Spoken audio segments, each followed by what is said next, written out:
Hello friends, അപ്പോൾ ഇതൊരു വാട്ട ഈറ്റിനിടെയാണ്.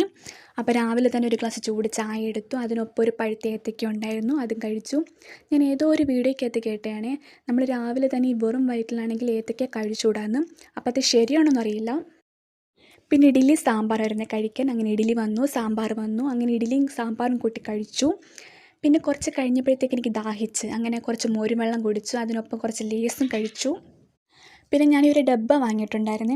ഈ നമ്മുടെ വീടുകളിലൊക്കെ ആണെങ്കിൽ സാധനമൊക്കെ ആയിട്ട് പിള്ളേർ വരത്തില്ലേ, അപ്പോൾ അങ്ങനെ ഒരു പെൺകൊച്ച് വന്നതാണ്. അപ്പോൾ അങ്ങനെ ആ കൊച്ചിൻ്റെ ഞാൻ വാങ്ങിച്ചൊരു ഐറ്റമാണിത്. പിന്നെ ഉച്ചയ്ക്ക് ചോറ് കഴിച്ചു. ചോറിൻ്റെ കൂടെ മീൻകറി, മെഴുക്കുവരട്ടി, സാമ്പാർ, അപ്പോൾ ഇതെല്ലാം കൂട്ടി കഴിച്ചു. അപ്പോൾ അതെല്ലാം കഴിഞ്ഞപ്പോഴത്തേക്ക് അമ്മ ആ പൊടി ഐറ്റംസൊക്കെ ആ ഡബ്ബയിൽ ഇട്ട് വെച്ചിട്ടുണ്ട്. അപ്പോൾ അത് നമുക്ക് നല്ല യൂസബിളായിട്ടുള്ളൊരു ഐറ്റം അത് കഴിഞ്ഞ് വൈകുന്നേരമൊക്കെ ആയപ്പോഴത്തേക്ക് ഒരു തേയില വെള്ളം കുടിച്ചു. അതിനൊപ്പം മടക്ക് പൊളിയായിരുന്നേ. പിന്നെ നല്ല പഴുത്ത ചക്ക ഇരിപ്പുണ്ടായിരുന്നു. അപ്പോൾ അതിൽ നിന്ന് 2-3 ചോള കഴിച്ചു. ബാലൻസ് ആണെങ്കിൽ ഫ്രിഡ്ജ് വെച്ച്, കാരണം തണുത്തിട്ട് കഴിക്കുമ്പോൾ നല്ല ടേസ്റ്റാണ്. അപ്പോൾ ഇന്ന് അത്രയേ ഉള്ളൂ. നമ്മുടെ വീഡിയോസ് എല്ലാവരും സപ്പോർട്ട് ചെയ്യണം.